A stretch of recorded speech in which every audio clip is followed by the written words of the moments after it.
dispensaire est un centre de soins qui permet aux personnes à revenus modestes, SDF, personnes à revenus avec un minima social, des demandeurs d'emploi, des retraités avec petite retraite, de faire soigner, stériliser, identifier et vacciner leurs animaux. Alors, il y a des critères en fait pour bénéficier des soins du dispensaire. Il faut présenter un avis de non-imposition sur lequel nous allons vérifier en fonction du nombre de parts fiscales et du montant du revenu imposable si les gens sont éligibles pour venir chez nous. Pour cela, on a un tableau qui est calqué sur le tableau du gouvernement, qui est le tableau de seuil de non-imposition, et en fonction de ce tableau, on permet ou non aux gens de venir chez nous. Le dispensaire de Toulouse est composé de 3 vétérinaires, 2 à temps partiel et 1 à plein temps. Leur rôle est d'établir des diagnostics, d'opérer, de soigner les animaux, mais aussi ils ont un rôle de conseil au niveau du public, mais aussi au niveau des ASV. Il y a également 2 ASV à plein temps qui assistent le vétérinaire et qui également entretiennent aussi la structure en matière d'hygiène. C'est très important pour la structure, effectivement, pour tout ce qui est matériel, mais aussi tous les locaux.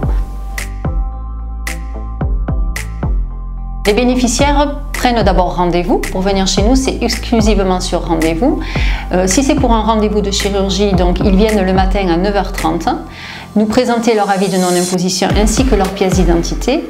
À ce moment-là, on leur fait remplir une attestation sur l'honneur sur laquelle ils s'engagent à faire stériliser, identifier leur animal et aussi sur laquelle ils s'engagent à ne pas reprendre de nouveaux animaux, hormis ceux qui sont inscrits dessus. Une fois les enregistrements terminés, les personnes s'en vont et les chirurgies commencent jusqu'à 13h. À 13h30, on réouvre l'après-midi pour les consultations en début d'après-midi, toutes les 15 minutes environ, et à partir de 15h, toutes les 10 minutes, nous procédons aux vaccinations jusqu'à 16h30. Ça peut un peu des fois les surprendre.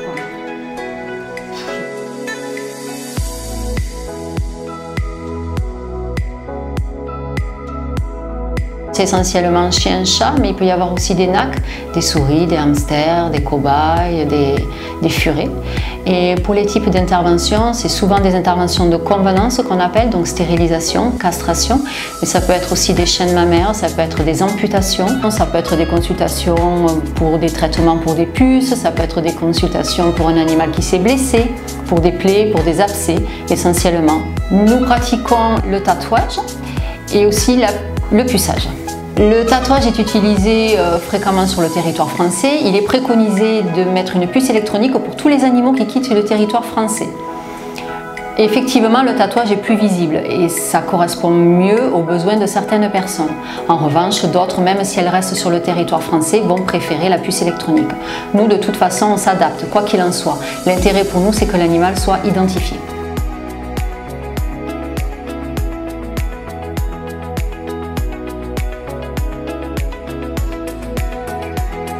Les participations sont libres, les consultations, les gens donnent ce qu'ils veulent. Pour tout ce qui est vaccination, stérilisation, chirurgie diverses ou identification, nous annonçons un coût de revient pour la structure qui permet de participer aux frais de fonctionnement de la structure.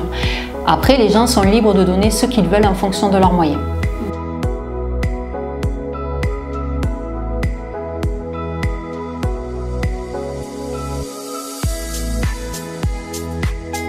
Un dispensaire, c'est nécessaire et c'est primordial. Il devrait y en avoir d'ailleurs plus dans la France. On est de plus en plus confronté à des personnes démunies financièrement. Donc on est là pour aider ces personnes-là, mais avant tout aider pour ces animaux. Ils auront accès à des soins de qualité. Je n'aurais jamais pensé auparavant en fait, et je suis tombée dans une situation très précaire.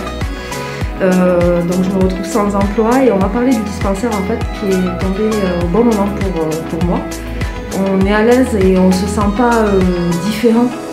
Donc du coup, ben voilà, mes loups sont bien suivis, donc je continuerai à venir au dispensaire. Normalement, notre aide est censée être provisoire. Effectivement, les personnes qui sont demandeurs d'emploi ou les étudiants qui ont de faibles revenus, ce n'est pas une situation qui est censée durer.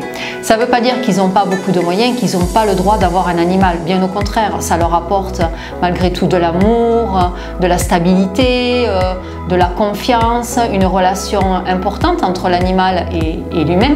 On a des partenariats avec d'autres structures comme l'école vétérinaire ou des cliniques à proximité qui éventuellement pourraient leur fournir des actes vétérinaires à moindre coût que nous, on ne pourrait pas assurer par exemple.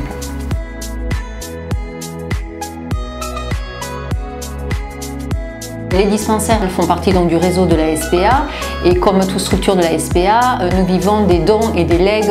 Au dispensaire, nous avons les participations libres de chaque bénéficiaire, mais nous avons aussi des anonymes qui viennent nous faire des dons de temps en temps. Ça peut être des dons financiers, mais ça peut aussi être des dons de panières, ça peut être de couvertures, de jouets pour les animaux.